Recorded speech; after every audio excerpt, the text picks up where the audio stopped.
Puji Tuhan, haleluya. Selamat pagi Bapak Ibu Saudara. Salam sejahtera buat kita semua, puji Tuhan. Senang sekali kita dapat berjumpa kembali di pagi hari ini, di hari yang ke-170 di tahun 2026. Puji Tuhan, kita sangat bersyukur telah menikmati pemeliharaan Tuhan sepanjang malam dalam peristirahatan kita. Dan kembali pagi ini kita dibangunkan dengan tubuh yang sehat walafiat. Amin. Terpujilah nama Tuhan.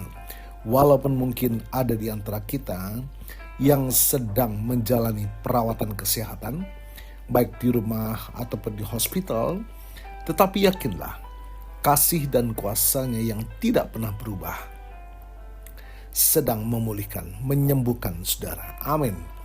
Dalam nama Tuhan Yesus. Puji Tuhan. Mari Bapak Ibu Saudara, pagi hari ini sebelum kita akan melakukan banyak hal dalam aktivitas kita mau datang kepada Tuhan. Kita mau memberi makan jiwa kita, roh kita, agar kita dimampukan menjalani sisa kehidupan ini senantiasa dalam perkenanan kepada Tuhan. Puji Tuhan. Bapak Ibu Saudara, tema renungan kita pagi ini adalah ketika kehabisan anggur. Puji Tuhan, kita akan membaca dalam Yohanes pasal yang kedua, ayat yang ketiga. Ketika mereka kekurangan anggur, Ibu Yesus berkata kepadanya, mereka kehabisan anggur. Bapak Ibu Saudara, dalam budaya Yahudi pada zaman Yesus, sebuah pesta pernikahan adalah momen yang sangat krusial. Pesta bisa berlangsung selama berhari-hari, dan anggur bukan sekedar minuman, melainkan simbol sukacita, simbol kehormatan, dan simbol kelimpahan. Bayangkan Bapak Ibu Saudara, kepanikan tuan rumah ketika di tengah-tengah pesta mereka kehabisan anggur. Itu adalah sebuah tragedi sosial. Kehabisan anggur berarti datangnya rasa malu, datangnya kegagalan, dan pudarnya sukacita. Bapak Ibu Saudara, dalam kehidupan kita saat ini, kita juga sering mengalami momen kehabisan anggur. Seperti apa? Kehabisan anggur, kesabaran dalam keluarga. Kehabisan anggur, keuangan atau jalan keluar dalam bisnis. Kehabisan anggur, semangat dan sukacita dalam pelayanan atau kehidupan sehari-hari. Jadi, apa yang harus kita lakukan ketika anggur kehidupan kita mulai habis? Nah, dari peristiwa di Kana, mari kita belajar beberapa hal penting. Yang pertama, Bapak Ibu Saudara, sadari keterbatasan kita dan datang kepada Yesus. Ketika mereka kehabisan anggur, Maria, ibu Yesus, tidak menyalahkan pelayan atau memarahi tuan rumah. Langkah pertama yang ia lakukan adalah pergi kepada Yesus dan berkata, mereka kehabisan anggur.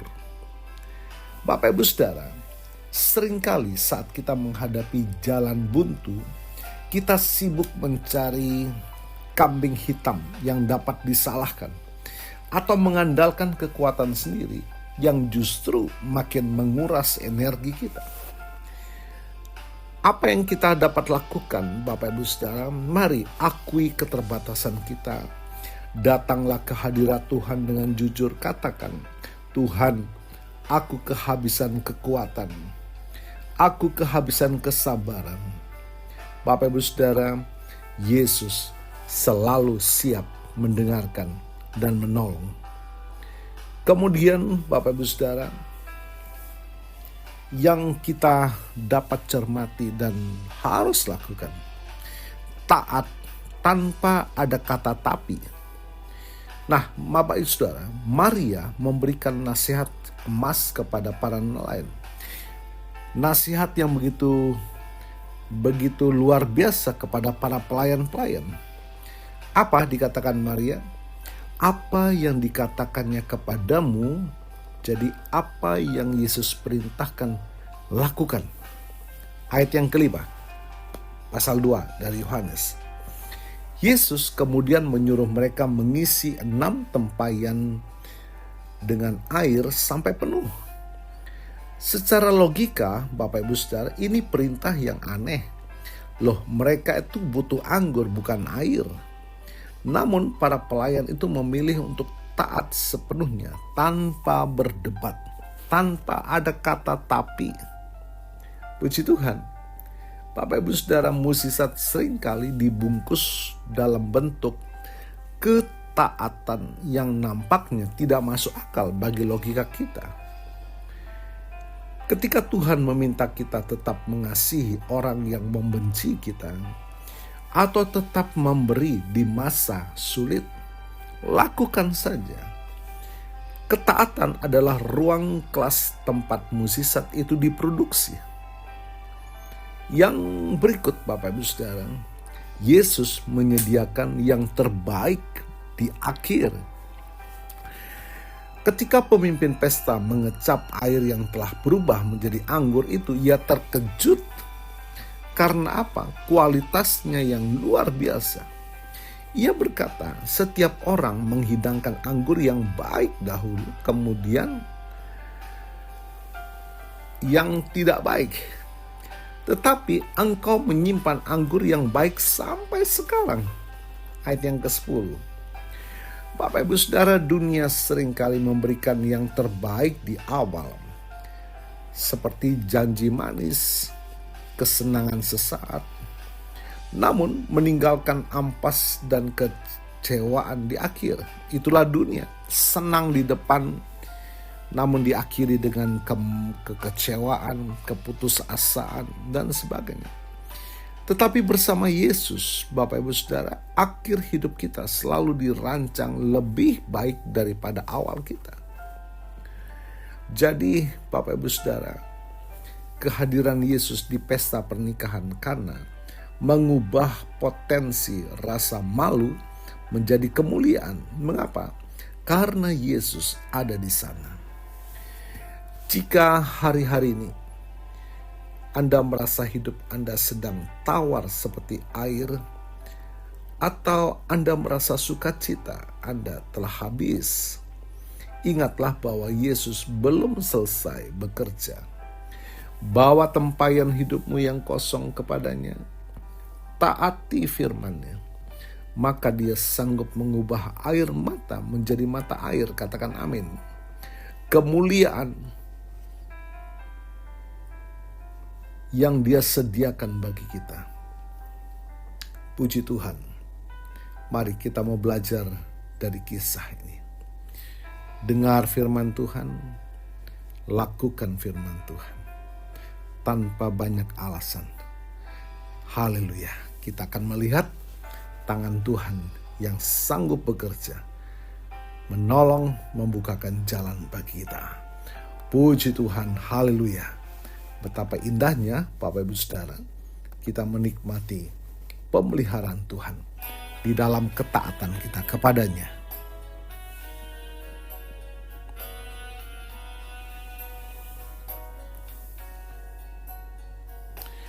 Kasih dari surga memenuhi tempat ini. Kasih dari Bapa surgawi,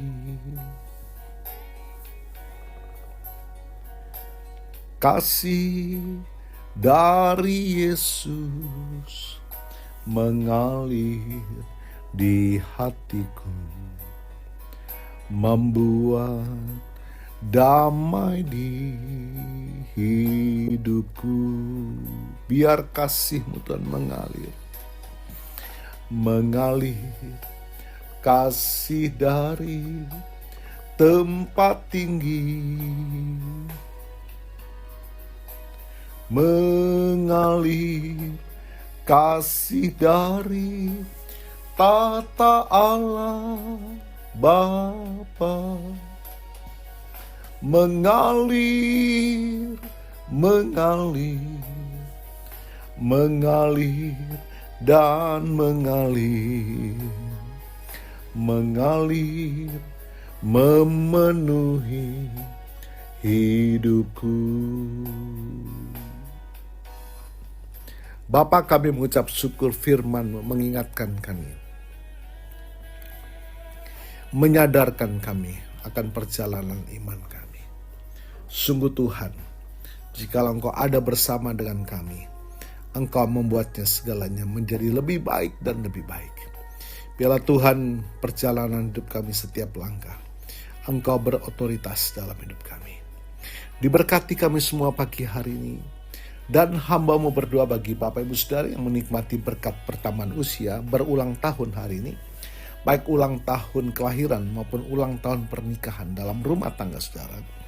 Kiranya anugerah berkat kasih karunia dari Tuhan memberkati saudara, baik dalam kehidupan pribadi maupun dalam kehidupan rumah tangga saudara. Diberkatilah dalam nama Tuhan Yesus. Puji Tuhan. Mari Bapak Ibu Saudara buka tangan dan iman, kita terima berkat Tuhan. Tuhan memberkatimu dan melindungimu. Tuhan menyinari engkau dengan wajah-Nya dan memberikan engkau kasih karunia. Tuhan menghadapkan wajah-Nya kepadamu dan memberikan engkau damai sejahtera. Bapak Ibu Saudara, terimalah berkat Tuhan atas seluruh hidupmu. Terimalah berkat Tuhan atas rumah tanggamu. Terimalah berkat Tuhan atas usaha, dagang, dan pekerjaanmu. Terimalah berkat Tuhan atas pendidikan dan masa depanmu. Dan terimalah berkat Tuhan atas iman, ibadah, dan pelayananmu kepada Tuhan. Diberkatilah engkau berlimpah-limpah, baik jasmani dan rohani, hari ini sepanjang masa, sampai Tuhan Yesus datang kembali. Di dalam berkat nama Tuhan Yesus Kristus. Haleluya, haleluya. Amin. Puji Tuhan, Bapak Ibu Saudara. Selamat pagi, selamat beraktivitas. Tuhan Yesus memberkati.